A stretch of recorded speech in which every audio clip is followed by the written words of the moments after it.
Well, sky gazers can gather around their computers instead of their telescopes tonight.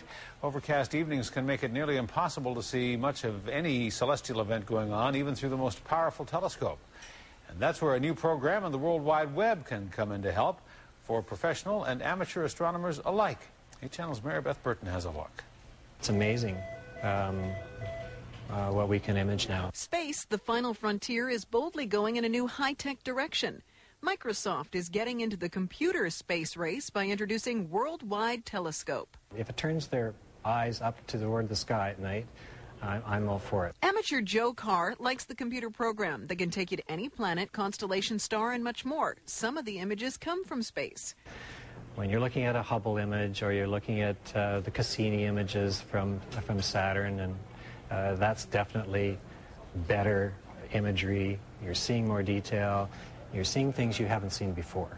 Carr admits his love of astronomy started as a child with the traditional telescope. First time people have a look at Saturn through a telescope with their eyeball to an eyepiece, that never fails to be a wow moment. This telescope was built in the 60s.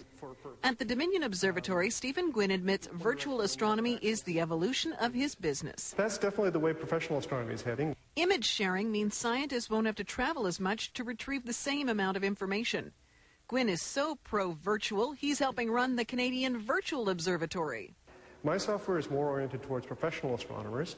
It allows you to look at data taken with a telescope that Canada owns in conjunction with France in Hawaii. On a dark, overcast day like today, there's nothing anybody can see in the sky, not even a trained professional. That's why virtual astronomy has become so popular. Even on clear nights, there are limitations when sky gazing. Light pollution has robbed us of a lot of the fainter objects. In Victoria, we cannot observe very many galaxies, for example.